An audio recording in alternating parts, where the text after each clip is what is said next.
Numbers, where we take a deeper dive into the numbers that are here in Arizona State for COVID-19. Let us know where you're watching from in the comments. We love to see places far away that you're joining us from.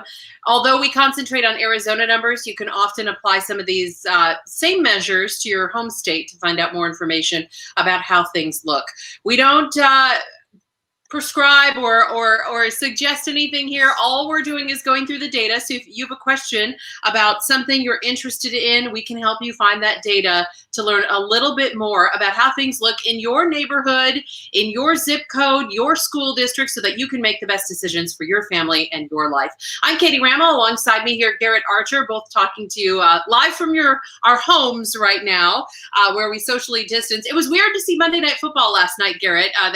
That empty stadium, Monday Night Football especially, is usually so loud, so energetic, and to have it in that stadium was just, it was such a grand place built just for football, and then to be empty and quiet, it was so strange. But here we are, 6 months in. Let's look at the numbers for today. And one other headline we want to get to that so many of you have just heard: within the last hour, we just passed that 200,000 mark for deaths here in the United States. We have almost 7 million cases, and we've lost more than 200,000 Americans. So we recognize each and every family that is going through grief right now and experiencing that loss. So let's get to our numbers here in Arizona and how things look, Garrett. Sure. And I just realized that I should probably share my screen. That helps. We'll just start at the summary page. About 600 new cases were reported today to the ASDHS, and 20 recent deaths. That's off of a little under 10,000 tests. Again, this is now a mix of antigen and PCR tests. So we do get a mix of these coming from the university as well as other places. This gives our percent positive about a 6%, if you're using the COVID tracking numbers, 6%, a little under 6% with when you consider the serology numbers as well. But when you look at the actual sort of what happened in the last 7 days, we're still under 5%. We're still actually about 4.1% for that. So as far as what the numbers look like, it's a Tuesday. We expect higher numbers to be reported on a Tuesday. This was not abnormally high.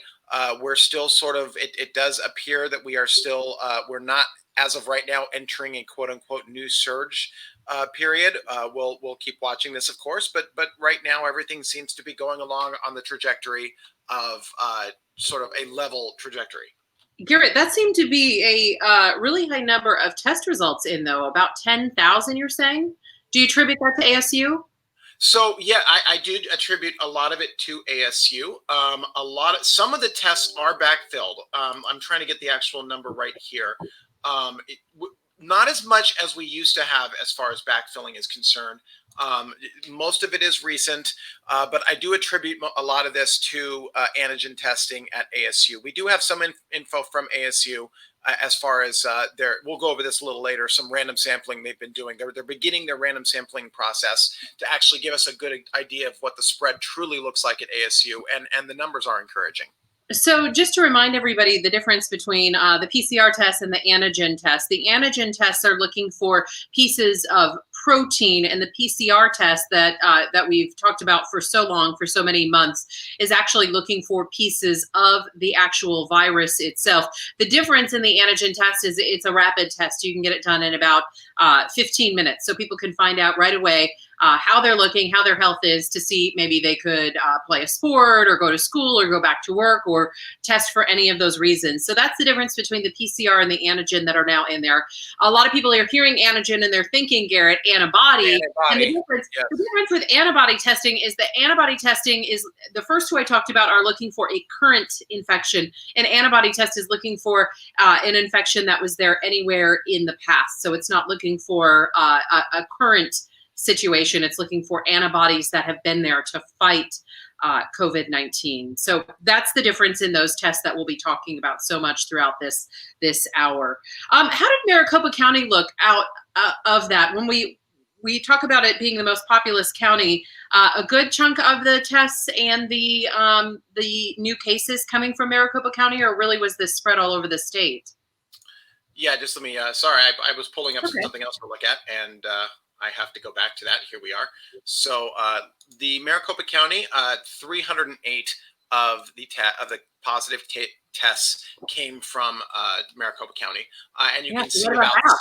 yeah, and about 5,700. So actually, sort of within the population distribution of Maricopa County is these the diagnostic tests coming. It's about 5,800 with almost 10,000 tests. This is a number we would expect from Maricopa County, which means I wouldn't be surprised if this is also a high number.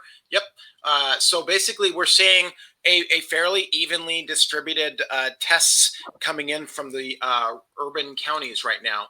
Let's just take a look at this one. Not from Coconino, but that's okay. These two are the ones that we're most concerned about, and also Pinal should show up at about that number, 650. So really nice, even testing being done across the state right now. Okay. Thank you for updating us on that. Again, almost 5,500 deaths here in Arizona is the update that's just coming in. We'll get to a bunch of the questions. I'm seeing a lot of them coming in. We'll get to those in just a bit as soon as we go through some of the other numbers. There was something else that you were just about to pull up, Garrett. I didn't want to. Yeah, I was going to go through some of the EpiCurve data, Okay. and because we were talking about tests and what they look like, and this has sort of become a little more common in the last day or so, is seeing this graph where all of the tests are coming, pretty much all the cases and tests are now coming right here. This is when we were talking about, when you asked me a couple weeks or a couple days ago, is ASU and U of A done backfilling the antigens? And the answer is pretty much yes. We do have a tiny bit of backfilling happening out here in this late May or mid-June period. But to me, that's very likely not antigen tests. That is likely PCRs that are being filled in from the non-ELR labs that they were contracting back then. And so this is what the testing curve looks like. You can see a pretty decent, sizable pickup of testing that has just happened. Still not where we were in mid-August when the curve was coming down, but still a sizable increase. And again, this is from the ASU U of A testing. And here's what the cases look like. You can see nearly all the cases came from September. This is, again, showing how there's very little backfilling going on. There's a little bit right here of backfilling, but realistically, these are all recent. And deaths, as you know, obviously we hate talking about deaths, but deaths is that's not really occurring as much. You can see right here, you have 7 deaths that came in prior to July. So a lot of the deaths reported today are not recent. In fact, if you can see this says 2020-09-13. This was last week. So we haven't reported a new death or a recent death from for the last 6 days or so. Yeah. Wow. And when I don't know if that other chart is close enough to this, but is this the overall, where were we hitting the highest point? Is that still around July 19th or July 26th? Yeah, it's still about July 19th is this number right here, where we were just under 100 deaths that occurred on that actual date. This is date of occurrence. So yeah, about almost 100 on that date. All right. Let's see. Let's get to some of the hospital numbers. That's another thing that we watch very closely, especially as we're trying to pinpoint whether we are, starting to increase in some of these numbers or what's really going on here. You know, the surprising, the hospital numbers are surprisingly still very level. We're not. I say surprisingly because there's very little movement in either direction right now. It's a very level. Sort of very stable numbers right now. So I'm going to share these numbers. I'll go through let's just go right to the COVID-19 statistics I have right here. You can see a slight increase from yesterday, but again, this is the inpatient numbers, the general beds.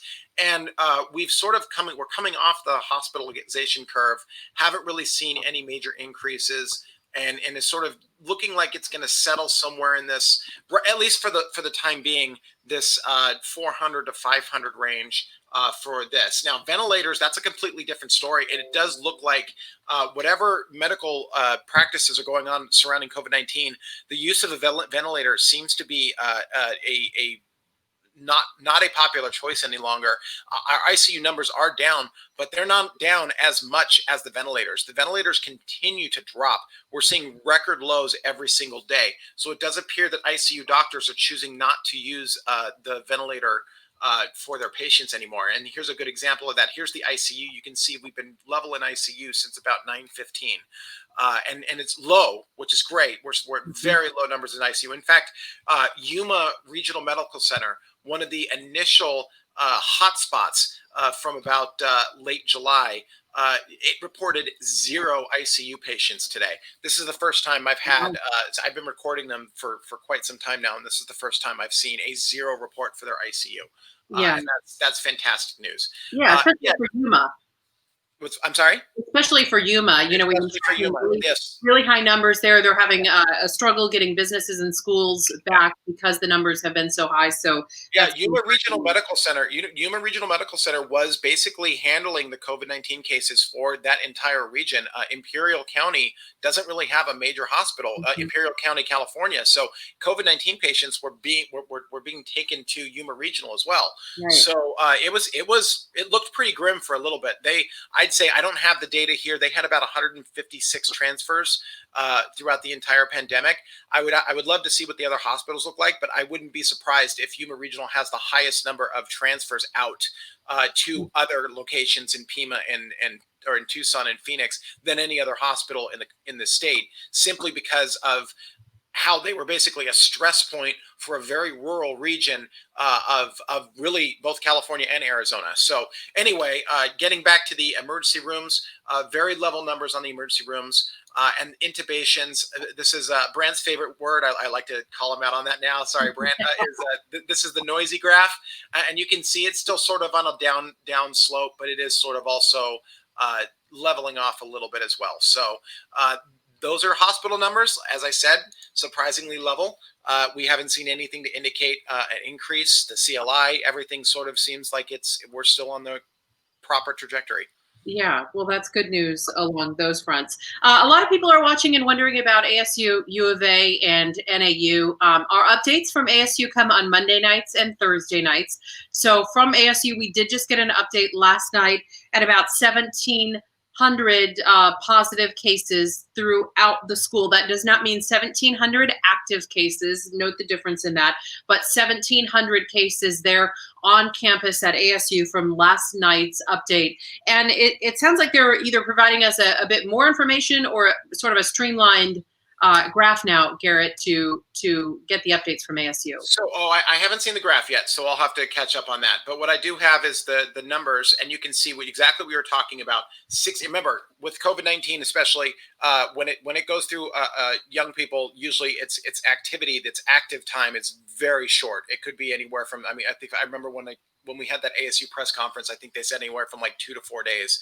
So, and you can see that right here. I mean, as of August 1st, 1,670 students have cumulatively tested positive at ASU, but they're the students that are no longer positive, 1,604. So I mean, there's less than 100 students that are active at ASU right now, and same thing with faculty and staff.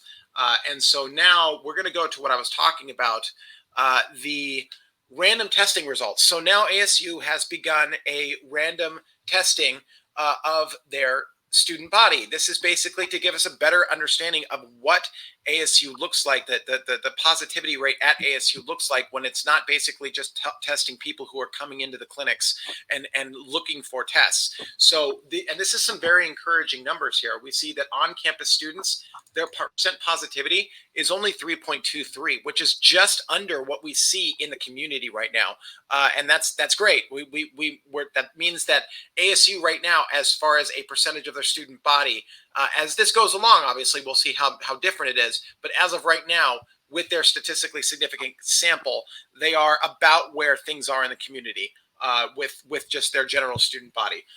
And as far as, here's some more right here, tests from 9/13 to 9/19, 3.46. It's slight increase, but nothing actually, it looks like that's last week. I'm sorry. So it looks like it's a slight decrease. And then employees, I mean, look at this employee percent positive. It's less than 1%. So that's obviously whatever issue they have right now on campus, it's not with employees. Fascinating look at that.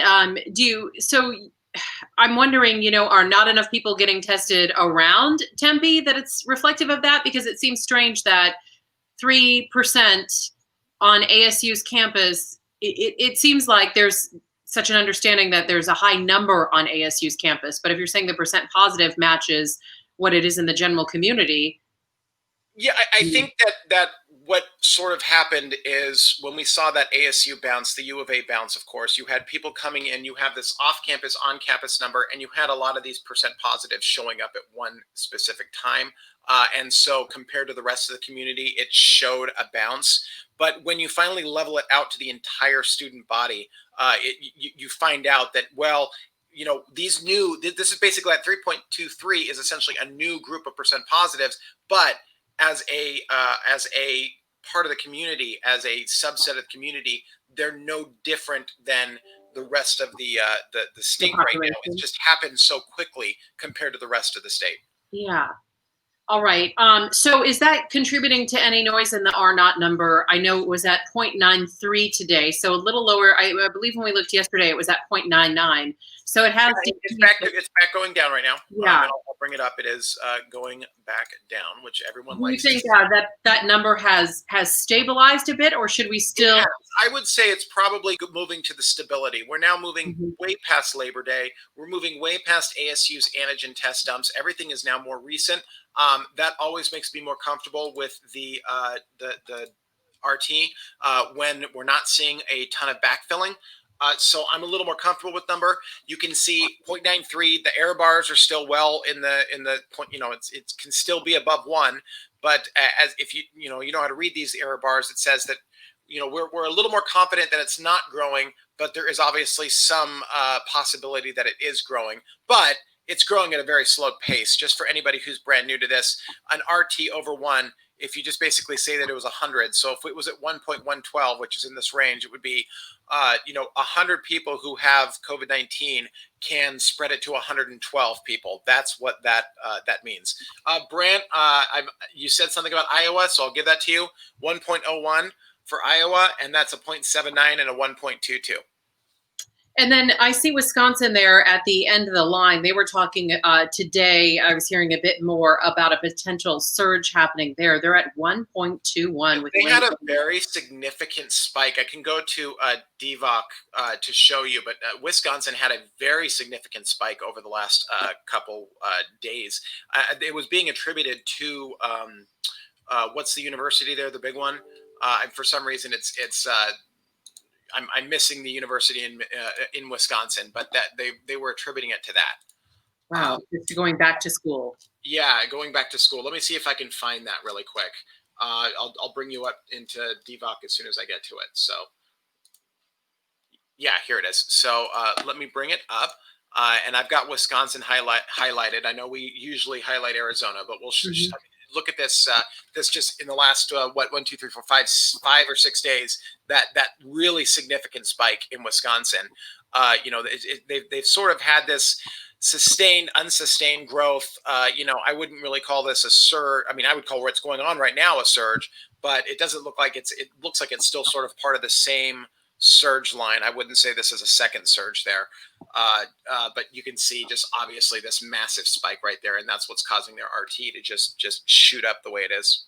Wow. Yeah. I'm just seeing some of the headlines. I know there might be some people watching from Wisconsin there who know a little bit more about exactly what's happening, but just something to note is that Arizona pulled up on this. This is Arizona, and you can see obviously Arizona does also have an increase, but when you compare it to where we were normalized by population on July, was that about 9th? It's obviously not really considered I would call this more of a bounce right now. We'll see what happens. Of course, it has been an increase, but it's certainly I would not put this into the surge category anytime soon. Obviously, especially when you look at how we had these 3 days of bounce or these 3 days of jumps, and then a pretty decent 3 days of leveling off. So we'll see what happens. It does appear that that's from the universities, but we'll watch it. Yeah, continue tracking that.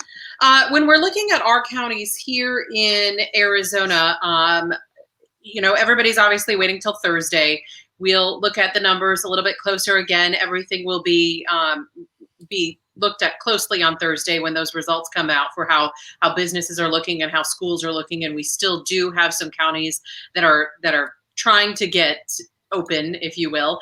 But how do things look overall as far as that goes? I know we have a couple of counties of concern right now. It doesn't mean things are going to shut down, but we do want to watch them closer. It's not super great news for some counties, especially counties Pima and Coconino do not have really good news coming, very likely. So right now, the state itself is still classified at moderate, and it does not appear that that's going to change anytime soon. I'm looking, as I'm talking through this, I'm also looking at the couple weeks coming after August 30th to see what the things are going to look like. And what concerns me right now is Coconino, for example. On my calculations right now, Coconino is going to post an over 100 cases per 100,000 individuals for the week of September 6th. And that will continue to increase right now to 160 per 100 for the week of 9/13. So that means that as of right now, unless something changes, and I don't see how this would change unless they withdraw a lot of cases, it does appear that Coconino is going to be thrown back into the substantial category in a couple weeks. And we don't know. I'll be very clear on what we don't know at this point. Last time when we saw Pinal County dip into the higher category, they just put 2 asterisks by it and let people know about it, but they didn't recommend any changes. We don't know what would be recommended if they bounced all the way back up through moderate into the substantial category. Yeah. All I can tell you is that as of right now, it does appear that Pima is going to be on the line. It's going to be very close to 100 per 100, and then Coconino has shot past that and is now at about, it's posting right now, it's posting about 160 per 100,000 for the week of 9/13. So those are some concerning numbers. Again, obviously U of A, NAU for those. ASU is in Maricopa, but Maricopa is so much larger than those other 2 counties that even those increases in ASU essentially have washed out of Maricopa's numbers. Maricopa's numbers I'm looking at are still, it looks like they are going to have an increase from 32 to 44. But that's nowhere near where you would have to be put back into substantial. Yeah. So just one matter of business. We would love to address the questions coming in the comments. And I want you to know as you're posting them, we read all of them here.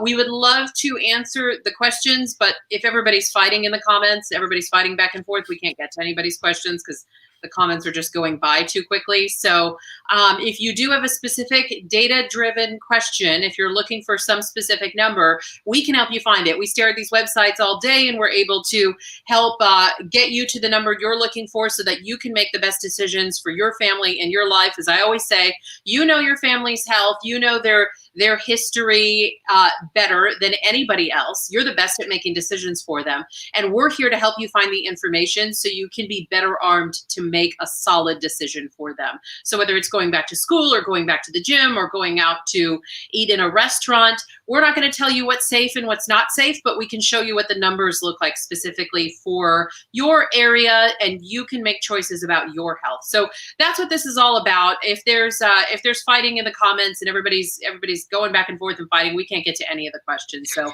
just want to note that there's a lot. Has been going by a little fast today. Yeah, it's dizzying actually to choose a word. Ryan writes, Garrett is a legend. Props to the data guru. Ryan, thank you so much for that comment. We think he's pretty awesome too. We no other station has something like this, so it's great that they've made the investment, if you will, in Garrett and having him here to help us better understand all these numbers and make sense of them and make the best choices for our lives. So let's see. So Debbie Kirkpatrick is asking about NAU students, if those are added to the population for the metrics. No, actually they're not. That's a great question. I would not have, all I have and all that AZDHS is using for the population metrics is the 2019 estimates. And so that would be including estimates that were done with NAU students in 2019 or any of the colleges, but we don't have anything from the incoming class. Everything's from 2019. So just that's their metrics they're using to do this per capita testing, or their per capita metric is that AZDHS population 2019, which you can find on the website. It's completely public. Yeah. Let's see. Brand saying, will you please address the snowbirds from the Midwest? It'll be interesting to see how many snowbirds we actually get here this year, how many people will travel. The one thing that we have heard that potentially we'll see more of is people who can work remotely, who are not wanting to stay in a small apartment in a big cold city, and they'd like to go to a warm Phoenix where they can sit on a patio with their computer and do the same work that they were doing, say, in like a New York or Chicago or something like that. So it'll be interesting to see if we get the same number of snowbirds, but we may still overall have the same number of visitors, just a different type of clientele, if you will, this year. There's a lot of talk of that in the real estate world right now, so we'll see what happens.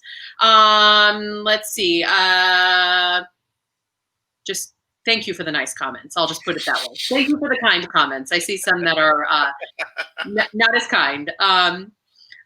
Amy's writing, Yuma will have plenty of winter visiting. Yeah,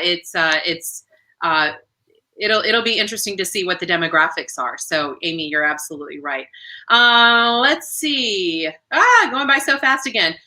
Let's just skip the comments for a little bit and go to, oh, you're so welcome. Thank you for the thank you. The cases and the demographics in that, the ages. So this under 20 group has been, all eyes on under 20 because they were going back to school, they were going back to college. We were seeing this bump, and the bump can look very small, Garrett, because when we had 12% of our cases in the under 20 and then it went to 13, most people would not see that as a lot, but that was really a huge increase when we're looking at 1.6 million tests already in for Arizona and 212 or 214 cases here in Arizona overall. You're saying today, though, you're not only seeing a bump in that under 20 age group, but also in the over 65 again, that you're seeing. Yeah, which is obviously more concerning to see. Now, again, this is just a day's bump, so this isn't, a sustained bump like we've seen in the under 20s. But today, the one concern I did see is that there was, at least it could have been targeted testing, but the two groups that grew the most today were under 20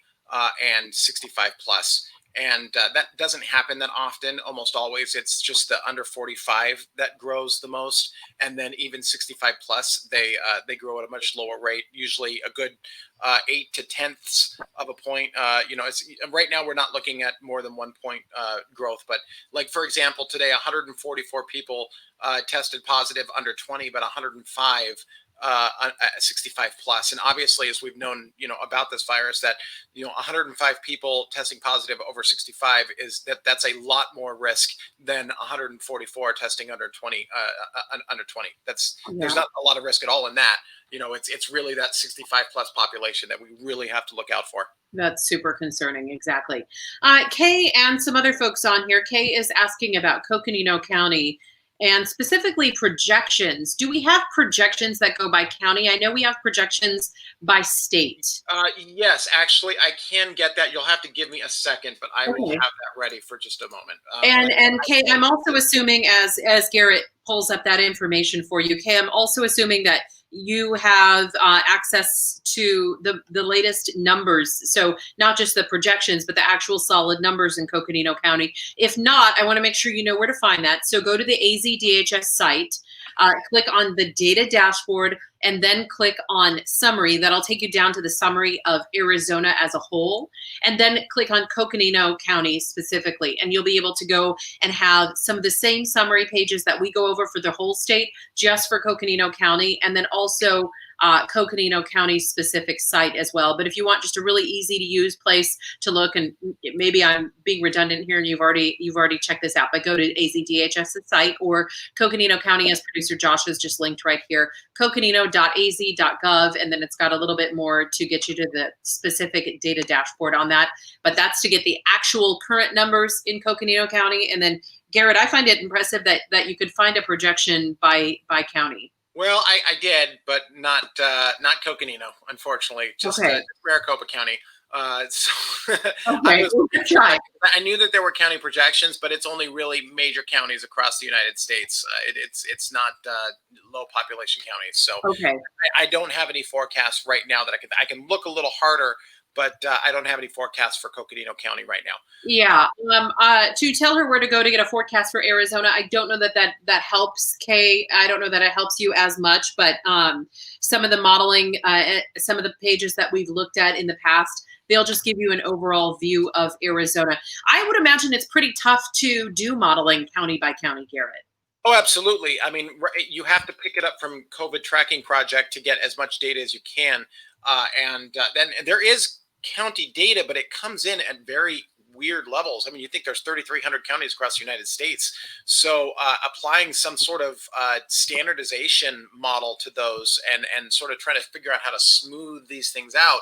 So all the forecasts, you wouldn't have certain, because especially when you do forecasting, I know I like to use the word noise, and everybody hates that sometimes. But if you're doing forecasting for all these counties, and all this data is coming in differently, you could have a situation where you have one county, based on your formula, one county, you see this massive spike, just massive giant spike because of just the way that the data is coming in.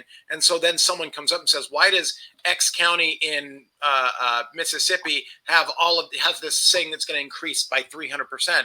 That might not be the case, but because you're trying to do this sort of standard approach to 3,300 counties, most of which are extremely tiny, it can cause sort of those kind of things. And not a lot of people want to have that kind of situation where it appears that your forecasting model is saying that something's going to increase by 400%. Yeah. You're really, really certain it's going to. So it is difficult to do.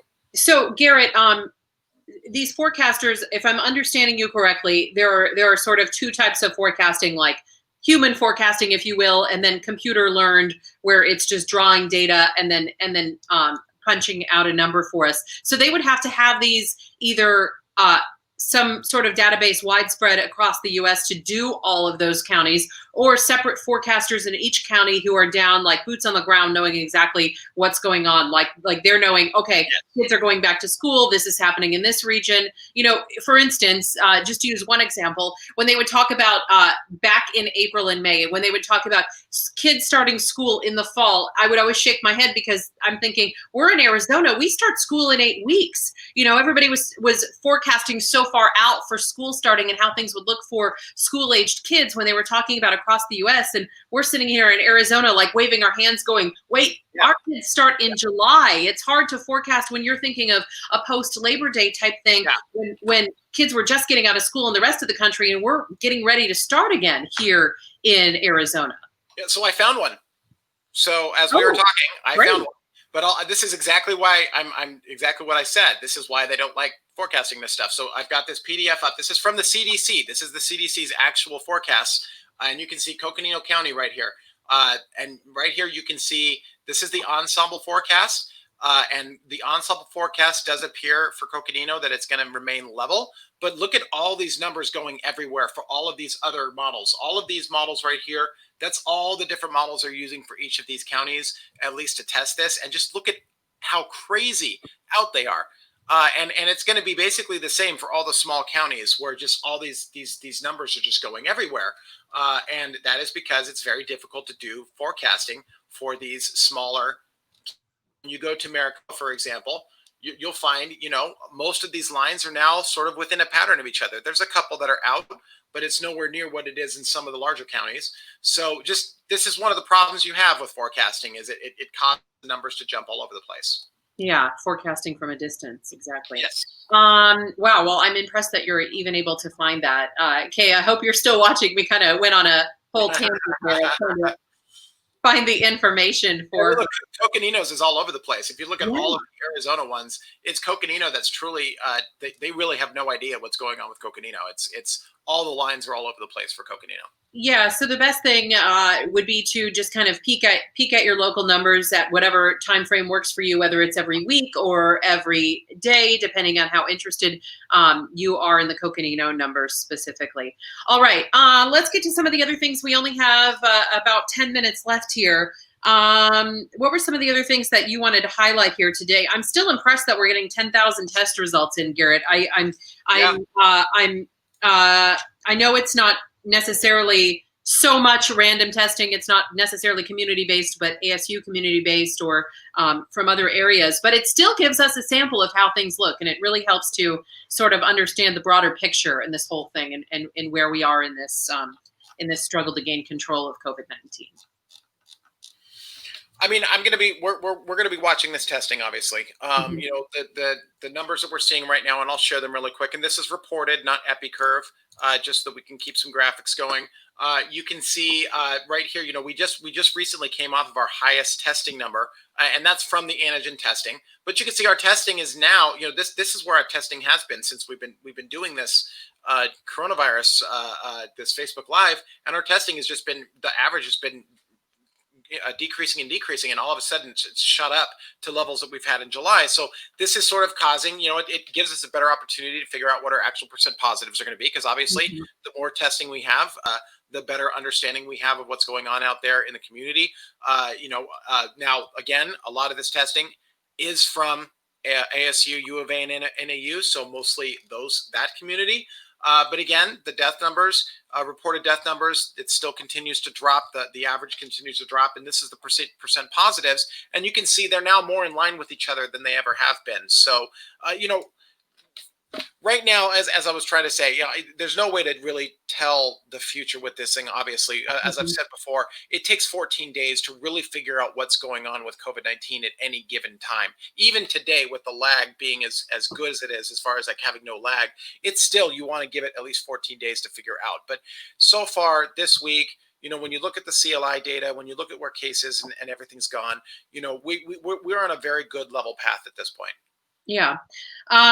Let's see. Some people are posting about fear. This is definitely not about fear. This is about more understanding. I don't know how if I'm telling you that things are looking okay, I don't know how I can be scaring you. So you should probably listen a little better if you think that saying everything looks okay right now is trying to promote fear. It's creating fear. I know. I always want to remind people, we live here too. We have kids in school here too. So when we see comments like this or a session like this that goes on and the comments are directed at us personally, it gives you kind of an insight into what journalists are dealing with right now. And it's fine. It's not, we will be fine. But what I do want to say is that we are Arizonans and that we live right here and our kids go to these schools. And we see some of you. The interesting thing is when I click on the names of some people and we actually know people in common, I always wonder if those people will then also say those things to me when they see me in person, maybe at when things are over, when there's a barbecue in somebody's backyard and I see a name of someone pop up on there. It's just kind of interesting. All right. So when we look at some of these numbers, especially in Maricopa County, we have the unusual and lucky chance here in Maricopa County to get some really specific numbers that come out from them. And as far as demographics go, I mean, we can see down to a lot of stuff about people. We can see the ages, we can see the gender, we can see race, a lot of things on there that we're lucky enough to have here in Maricopa County to help us better understand this even more. It's a demographics page. I want to show everybody where they can find that. To find a little bit more. Oh, Kristen, thank you for the nice comment. She writes, I love all the information. Helps me make decisions around traveling and school. Definitely has taken a weight off my chest. Kristen, thank you so much for the comment. That means a lot. I appreciate that. So this is a great dashboard. We haven't been here in quite some time, so let's spend a little time with it. This is their epi curve, Maricopa County's epi curve. I'm going to focus on deaths right here first, because you can see they separated out for us something that the state does not do, which is long-term care facilities, and in this case, not just congregate settings, but literally assisted living homes and nursing homes and hospices, and what that number is like compared to the rest of the county, the deaths from COVID-19. So back here, when we were doing this, we were seeing, as you can see, it was upwards to 3/4 of the deaths were coming from long-term care facilities. And then we saw community breakout, and it went down to about 32%. But here we are sort of when deaths in the community are starting to decrease again. And we're starting to see long-term care facilities the deaths are decreasing as well, but the percentage of deaths coming from Maricopa has increased a little bit. It used to be 32, it's now 34% coming from long-term care facilities. And this is just the first one. There's a bunch of these. This is just their basic page that shows, like you were saying, your female, male, age groups, how many are in the ICU. Some of the things that we get here that we don't get in other places is hospitalizations, ICU, and deaths by the ages here. And then risk factors. Everyone always talks about risk factors. So we're going to stop at this page and talk, Katie. We've talked about this, how you have to look at this graph sort of with a line right here and saying how when you look at this, 73%, the 73% of COVID-19 deaths have come from people 65 years and older. 52% of COVID-19 deaths have come from chronic medical condition, and 83% of COVID-19 deaths have come from either being 65 years or older or having a chronic medical condition.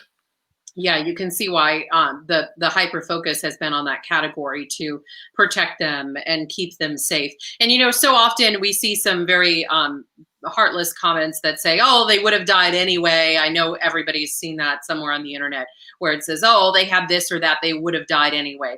Well, the would have died anyway came out in a study. And for most people, the would have died wouldn't have happened for 12 more years. Think of how much life you can live in 12 years and how many things you can experience and see and do and people to love and all of the things that make life great. 12 years is what they have figured is the average on what people would have lived if they had not gotten COVID throughout this. So all the things that are missed in that time. So when you see that comment, I'll have to find the exact study, but I thought it was very interesting that they were able to pinpoint that down to a specific time based on what these people were sick with before when they also got sick with COVID. So this page, and we've got the link there on the bottom if you want to go check it out and learn a little bit more. Garrett, as we always talk about, so under that age bar right there where it's 65, they should almost have a line that splits it. One of the first times I looked at this, I called Garrett right away and said, help me understand this. Why is this not adding up to 100? Why does it not go to 100? Yeah, because this line goes to 100 and then these do not. Yes, I thought, I need to bring my third grader in here. I can't add this up. What's going on here? Okay, so here's the deal. The top 4 lines are the ages, so that really should be like almost a separate chart. That'll get you up to 100. And then the chronic medical conditions and then the highest risk categories, those two can be separated into a different area. Tony writes, quit allowing the media to scare you. Do your homework. We're teaching you how to do your homework here, Tony. That's exactly, glad you joined us. This is exactly the cheat sheet to the homework, if you will. You don't have to waste all your time looking all this stuff up. We know these charts. We've studied them. We've stared at them since, March now. And since they've uploaded a lot of these, and Garrett even more time spent on them. So we can help you get to the quickest information for your homework. And that's what we aim to do here. And this is, just before we close out, I've never even seen this dashboard tab right here. Yeah, just got it. I don't remember it. And now I've got blinders on when I go to this every day. So it could have been here for quite some time, but this is very interesting. Now these are just congregate setting numbers. These aren't the actual number of, oh wait, it does have, that's great. Never mind. Okay. They've got to hover over. Read it to us, Garrett, because a lot of people are watching on their tiny cell phones right now. And so it does, what I'm going to say is that what this is this is a schools dashboard. It's showing what outbreaks are looking like in the schools and out there. And total schools that have had outbreaks are 7, and 5 are open, and 2 of them are closed schools. And of the 28 school outbreaks, there's 28 cases. 28 cases associated with school outbreaks. 18 of these cases are in students, and 10 are in staff. Wow, this is a really, and this is just Maricopa County. So this is not just Maricopa, Arizona. Yeah. This is exactly another example of sort of this dichotomy we have where Maricopa County is willing to share with us a bunch of data that AZDHS won't touch. Yeah. So it's just the way it is. But we're grateful that Maricopa will do that. Yeah, we're lucky to have that. So if you all want to go check that out, you saw the address up there on the screen through Maricopa County. Some of the other counties might give us more information, but Maricopa, 4.4 million people, most populous county here, and we're lucky enough to get some more detailed information that we hope helps you make decisions for your family and your life. That's going to wrap it up for today. You can find Garrett at Garrett_Archer on Twitter.